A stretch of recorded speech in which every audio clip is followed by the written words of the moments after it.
샬롬, 애청자 여러분들 평안하셨죠? 성숙한 사람은 분노하지 않습니다. 성숙한 사람은 분노하지 않습니다. 그런 주제가 됩니다. 애청자 여러분들, 세상에서 무엇이 소중하다고 생각하십니까? 돈인가요? 명예인가요? 자유랍니다. 자유는 목숨을 걸 만큼 소중한 것입니다. 예전 소련의 독재자 스탈린의 딸이 1967년 4월 21일 미국으로 망명한 사건이 있었는데 역시 자유를 얻기 위함이라고 하였습니다. 아무리 좋은 시설 갖췄고 편리한 곳인데도 감옥이라면 거기에서 살겠다는 이는 없을 겁니다. 덜 먹고 불편해도 자유 있는 곳에서 살겠다고 말할 겁니다. 자유는 소중하죠. 정치적인 자유만 아니라 경제적으로도 자유로워야 합니다. 물질적 자유는 물질에 매이지 않고 살 수 있는 것을 말하죠. 말하면 많아서 좋고 적어도 매이지 않고 살 수 있는 게 자유입니다. 이런 이는 행복한 사람입니다. 삶에서 감옥이 되게 하는 건 정신적 속박입니다. 잘못되면 내 책임이다. 이런 죄책감에서 자유로워야 합니다. 또 허무주의와 좌절감에서 해방되어야 합니다.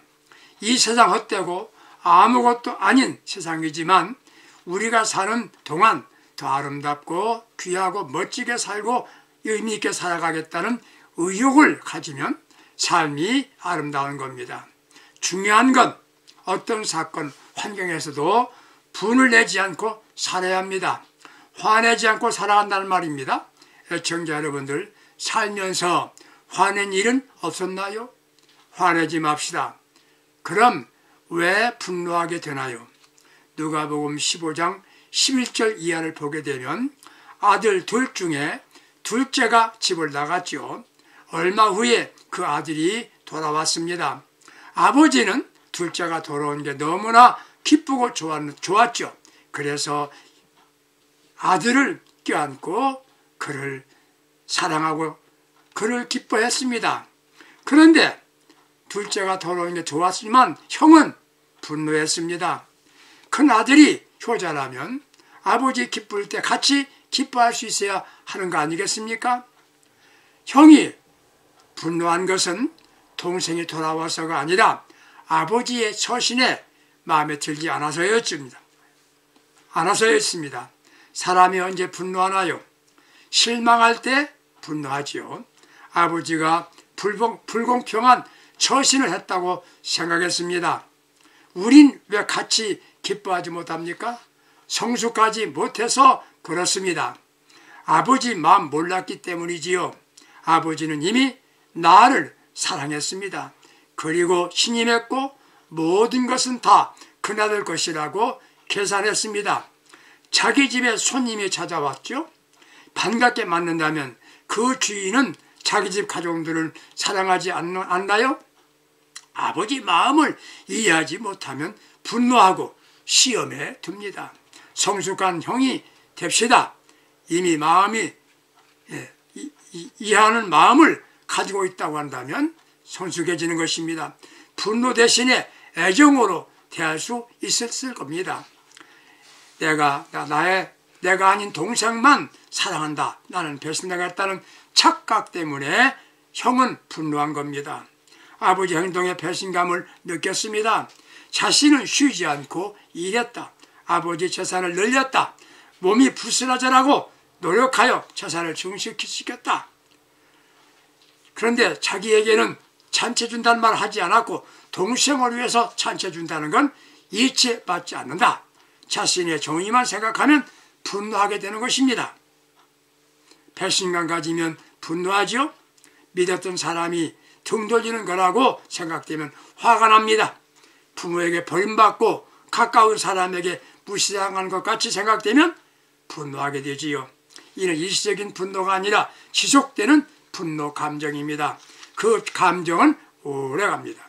또 한 가지는 형의 생각은 자기 중심적이었습니다.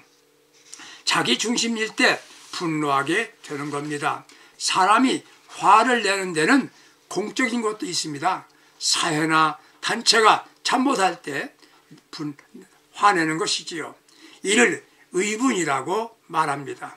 자신을 의롭게 해보겠다고 생각하고 헌신하고 희생했는데 상대가 욕합니다. 저만 잘난 체 한다. 그런 식으로 비판합니다. 그런 때 분노하죠. 그와 달리 자기 중심일 때 화가 납니다. 자존심과 교만, 이기심 이것 때문에 화를 내는 거지요. 누가복음 15장에서 형이 분노한 건 자기 중심에서 나온 겁니다. 아버지가 그럴 수 있나? 사실 그럴 수 있지요. 아버지가 생각하면 돌아온 아들이 너무나 고맙고 좋았답니다. 내 마음에 맞지 않는다고 분노하는 것은 타당하지 않습니다. 성숙하지 못한 겁니다. 맞지 않는다는 말이지요. 분노하는 것은 타당하지 않습니다. 사람이란 이기적인 생각에서 사로잡혀 있기 때문에 분노하게 되는 겁니다. 성숙한 신앙인이 되려면 나만 제일이다. 이런 착각에서 벗어나야 됩니다. 지나친 기대감을 가지면 쉽게 분노합니다. 동생에게 저렇게 후대하는 아버지, 나에게 더 많은 것 주신다 생각했던 그 마음에 분노한 겁니다. 이혼하던 한다는 부부가 말을 들어보면 뭐라고 말합니까? 나 실망했다. 그러면서 화냅니다. 피해의식과 부당한 대우받았다는 생각에서 분노한 겁니다. 난 얼마나 열심히 했는데 너는 한 일이 없이 무엇이냐? 이렇게 나를 대우하다니 잘못한 일이라 생각했습니다. 이럴 수 없다. 여러분, 분한 생각하고 살아가는 분 계시지 않습니까? 17세기 신학자 중 페네용이라는 사람은 이렇게 말했습니다. 악한 사람이 당신을 속일지라도 화내지 마십시오. 그들 하는 대로 내버려 두고 하나님의 뜻을 따르십시오. 당신의 초점을 하나님께 맞추십시오. 이렇게 말했습니다. 이유가 있어서 분노해도 유익이 없다는 걸 기억하셔야 됩니다. 두 번째, 형이 분노한 결과는 아버지 사랑을 상실하게 됩니다. 아들 행복은 부모의 사랑받을 때입니다. 잔치 주인공은 동생만이 주인공 되는 겁니다. 그 자리 형도 될 수 있었습니다. 잔치가 자신에겐 초상집이네요. 마음이 평안하지 않았습니다. 평안이 없는데 행복할 수 있나요? 분노는 자신에게 큰 해가 됩니다. 방울뱀이 있는데 방울뱀이 화가 나면 자기 몸을 물어뜯는답니다. 화내면 다른 이들에게도 해를 주는 것 같지만 자기 몸에 해를 끼친다는 뜻입니다. 사람에게 난치병이 걸리는 경우가 있는데 거의 화를 갖고 있답니다. 그 병이 화병입니다. 분노라는 말은 영어로 에인저, 위험이라는 단어는 데인저입니다. D자 하나만 빠진 거지요. 화, 위험합니다. 앞으로 무서운 병이 우리를 위협합니다. 암이나 치매 아닙니다. 우울증이라는 겁니다. 이는 어떻게 생기는 거냐? 분노하는 마음 갖고 있을 때 우울증이 생긴답니다. 이것이 앞으로 치매, 암으로 변질된다는 것이에요. 분노하면 병적 죄책감, 우울감에 빠지게 되고 열등감, 불안, 두통, 위궤암, 고혈압 등 여러 가지 증상이 나타난답니다. 불치병인 암도 감정에서 생긴답니다.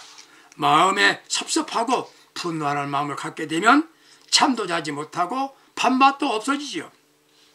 본문을 보게 되면 형이 분노함으로 동생에게 상처를 주었죠. 분노하면 다른 이들 마음에 잊을 수 없는 상처를 줍니다. 사람을 향해 분노하지 맙시다. 어떤 이는 다른 이들에게 호의를 갖고 지내던 사이인데 단 몇 분 동안 화낸 것으로 인하여 그 좋은 관계가 좋지 못한 방향으로 돌아가는 경우도 많습니다. 쉽게 분냈으나 상대방은 큰 상처를 입고 괴로워하게 됩니다. 분노가 계속되면 분노로 그치지 않고 미움으로 바뀝니다. 그러면 큰 문제를 이야기시킵니다. 분노한 사람이 살아가는데 얼마나 해를 미치는가, 여기에 대해서 연구한 바, 화내며 내쉬는 숨 1시간 동안의 분량의 독소는 무려 80명의 사람을 죽일 수 있는 중요수가 나온답니다. 부부 행복에 대하여 금기사항 중에 부부는 동시에 화내지 말라, 이 말이 있습니다. 부부는 가까운 사이입니다. 사랑하는 사이지요. 그렇다고 쉽게 화내고 큰소리를 치면 그게 이후에 애정은 식어지고 서로 간의 관계가 나빠진답니다.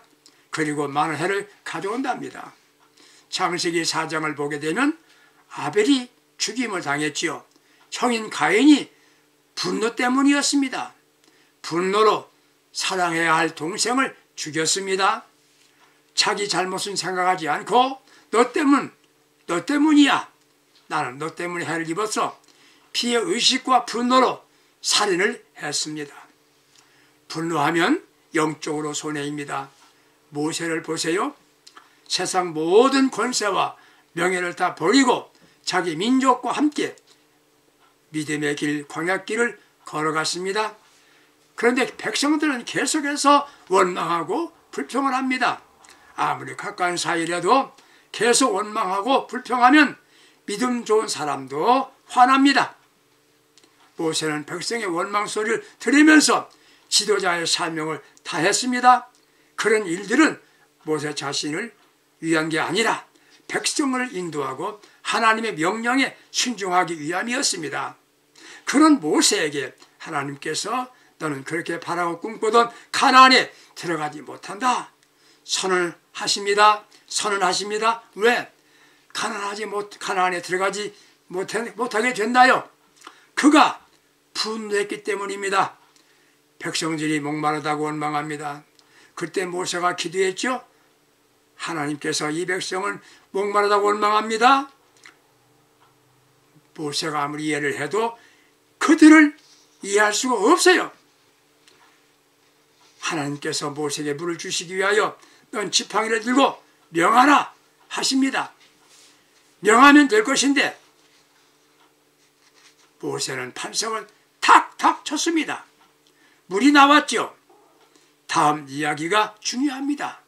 민수기 20장 12절에 여호와께서 모세와 아론에게 이르시되 너희가 나를 믿지 아니하고 이스라엘 목전에서 나의 거룩함을 나타내지 아니한 고로 너희는 이 총회를 내가 그들에게 준 땅으로 돌아가지 못하리라 하십니다.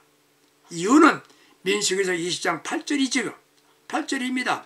명하면 되는데 지팡이를 들어 꽝꽝 2번 내리쳤습니다. 이게 이유입니다.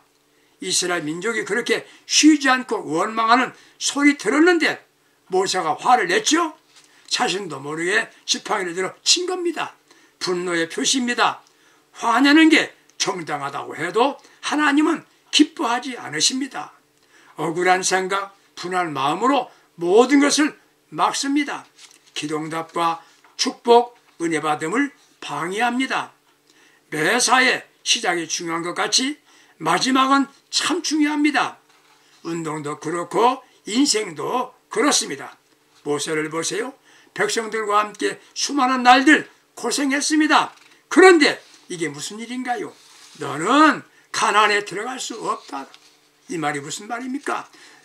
그의 목적 다 사라져버렸습니다. 당신들 광야길 가는데 참으로 어렵겠소. 다행히 하나님께서 반석에서 물을 내게 하신다니 감사한 일이요. 감사함으로 마십시다. 그러면서 반석을 명했더라면 얼마나 좋았겠습니까? 배약한 물이요. 우리가 물을 내랴? 화냈지요. 화내기 전에 생각하십시오. 소크라테스 어록에 이런 말이 나옵니다. 어려서 겸손하라. 젊어서 온화하라. 장년기에 공정하라. 늙어서 신중하라. 이렇게 말했습니다. 어려서부터 노인까지 신중하게 처신해야 한답니다. 어떤 경우도 분노하면 안 된단 말입니다. 어떻게 분노해서 자유로울 수 있을까요? 진정한 신앙인이면 행복을 원한다면 자신이 분노하지 않고 다른 이들을 화나게 하지 않아야 합니다. 누구도 집에 와서 가족들에게 화내고 분풀이하면 성숙한 그리스도인이 아닙니다. 절대 겸손하고 이기주의를 버려야 합니다. 어떤 경우에도 냉정한 자세를 가져야 합니다. 자기는 옳았는데 다른 일을 볼 때 옳지 않은 것 많죠. 자기는 열심히 살았습니다. 동생은 허랑방탕했죠. 돌아왔죠. 그런 동생 위해서 잔치 베풀어준다는 건 자기 생각에는 옳지 않았던 겁니다. 그러나 아버지는 사랑의 아버지 틀림없습니다. 성숙한 사람은 그런 때 같이 즐겨야 합니다. 즐깁니다. 감정 문제를 이성으로 생각합니다. 하나밖에 없는 동생이 왔으니 다행이다. 난 형이니까 이해해주자. 그래도 집에 왔으니 얼마나 좋은가. 이렇게 생각을 바꿔서 했습니다. 자기가 표준이요 모델 될 때 문제가 생깁니다. 다른 이들을 생각해주는 넓은 마음을 가져야 성숙한 사람이 되는 겁니다. 자기 자신 생각해 봅니다. 나는 왜 화를 내는가? 그렇게 하지 않아도 되는데 이게 타당한가? 생각해 보면 알게 됩니다. 깊이 생각하며 절제하기를 노력해야 합니다. 우리는 절제하지 못하는 약점을 갖고 있지요. 말부터 절제해야 합니다. 화난 상태에서 아무렇게 나오는 대로 말하게 되면 문제가 생기는 겁니다. 다음에 후회하게 됩니다. 유순한 대답은 분노를 쉬게 한다고 했습니다. 분노를 쉬게 하는 게 중요합니다. 속에서 불이 납니다. 그 불길이 옮겨지지 않도록 해야 합니다. 분노의 불길 타오르기 시작하면 무섭습니다. 사람을 죽일 수도 있습니다. 불길 타는데 그렇지 않은 것 같이 한다고 괜찮은가요? 그때 주여 도와주세요. 기도하면서 분노를 쉬게 해야 합니다. 그게 성숙한 신앙인이 되는 겁니다. 고운 말씨를 사용해야 됩니다. 형이 화났지요. 뭐라고 말했나요? 내게는 엽서새끼라도 주어서 나와 내 벗으로 즐기게 한 일이 없더니 이렇게 말하였습니다. 화내면 분내면서 말할 때 심한 말을 하게 됩니다. 배신자, 그럴 수 있어? 그 인간이야? 못맛도 못한 사람아? 이렇게 말하면 더 화납니다. 성경은 뭐라고 말하나요? 유순한 대답은 분을 쉬게 한다고 했습니다. 잠언 15장 1절이지요. 말 때문에 상처받고 분노하게 됩니다. 어느 목사님께서 분노에 대해서 설교했습니다.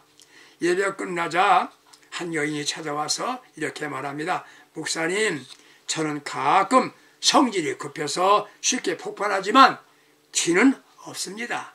뒤끝은 없습니다. 1분도 안 돼서 다 풀어버립니다. 그 말 듣던 목사님께서 여인을 바라보면서 정중하게 말했죠. 엽총도 그렇죠. 뒤는 없죠. 그런데 이미 그 사람은 죽어 있거든요. 상처 치유될 수 없게 됩니다.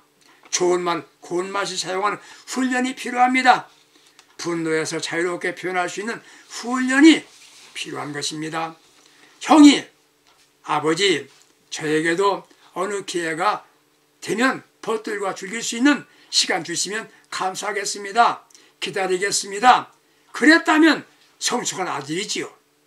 부부가 맞지 않습니다. 화났지요? 그때 뭐라고 해야 됩니까? 여보, 나 화났어. 어떻게 하면 좋을까? 상대방 기분 좋게 보입니다. 이유는 퇴근하고 피곤한 채로 돌아오는데 친절하게 대해주지 않았습니다. 그때 여보, 나 화났어요. 왜? 그럴 수가 있어? 내가 돌아오는데 친절은 그만두고 점심도 시원찮았었는데 빨리 뭐라도 줘야 하는 거 아니야? 이렇게 말했다면 1등 남편입니까? 그런데 야, 너 뭐야? 사람이 사람답게 안 보여? 그 말 듣는 아내는 뭐라고 하나요? 사람이 사람답게 안 보이는 거요? 뭐라고 말하는 거예요 지금? 그러면 이 가정에는 문제가 생기는 겁니다. 이 집에는 분노해서 아무런 어득도 이득도 얻지 못하는 겁니다. 그래갖고 남편이요 이 집에 분노해서 차올지 못하는 것이에요. 상대방이 분노했을 때 자존감을 높여줘야 됩니다. 자기가 자신도 자존심을 가져야 합니다. 나 너와 다르다 스스로 생각해야 합니다. 열등감 가지면 화가 더 납니다. 나는 날 무시해? 그럴 수 있어? 그러다 보면 항상 초라한 삶을 살게 됩니다. 더 성숙한 삶을 살 수 있도록 우리는 노력을 해야 됩니다. 분노가 날 때, 화날 때 영적으로 해결해야 됩니다. 예수님도 배신 당하셨죠? 내니까 한 사람이 가룟유다로부터 배신당했고 예수님 죽을지라도 주님을 따르겠다는 베드로에게 버림받았습니다. 나도 그런 일이 있을 수 있다. 그렇게 생각해야 합니다. 세상에서 배신당하셨나요? 크게 생각해야 합니다. 몰라서 그러는 거다. 이해하면 오히려 이럴 때 하나님 나를 축복하신다는 것을 믿어지게 될 것입니다. 화나는 대로 행동하지 않아야 합니다. 내가 상대방을 공격하면 시원하긴 하지만 결과는 그렇게 만족하게 돌아오지 않습니다. 오히려 하나님의 섭리를 기다려야 합니다. 이런 말 있습니다. 신속하게 분노 해소를 시키는 방법이 있죠. 먼저 하나님께 감사하세요. 날 화나게 하는 사람이 있다는 것 감사합니다. 난 배신자 되지 않는 것 감사합니다. 사람은 날 화나게 하였으나 주님은 날 위로해 주시니 감사합니다. 물론 쉽지는 않지요. 화난다고 분난다고 해서 못 살겠다가 아니라 내가 그를 사랑합니다. 그런 말로 바꿔보세요. 사람은 누구도 화냅니다. 분노할 때가 있습니다. 수없이 있습니다. 그래도 그대로 두면 인간의 삶이 불행하게 됩니다. 실패의 원인이 됩니다. 그러나 분노하는 마음 생겼을 때 바르게 처리하게 되면 행복, 즉 해피엔드가 됩니다. 심리학자들의 말에 의하게 되면 정신적으로 피곤하게 하는 것이 세 가지가 있는데 하나는 걱정하는 것, 둘째는 화내는 것, 셋째가 긴장하는 것이랍니다. 우리는 분노해서 자유로워야 합니다. 상대방을 생각하면서 살고 좋은 말씨와 행동 같이 해야 합니다. 같이 즐겨야 합니다. 그러므로 자신도 남에게 행복을 주는 성숙하고 복된 성도님이 되시기를 주님의 이름으로 축복합니다. 감사합니다. 기도하겠습니다. 주님, 성령의 지배를 받으면서 분노하지 않는 절제력을 주시옵소서. 분노해서 자유롭게 하시는 주 예수님의 이름으로 기도드립니다. 아멘. 사랑하는 성도 여러분들 승리합시다. 감사합니다.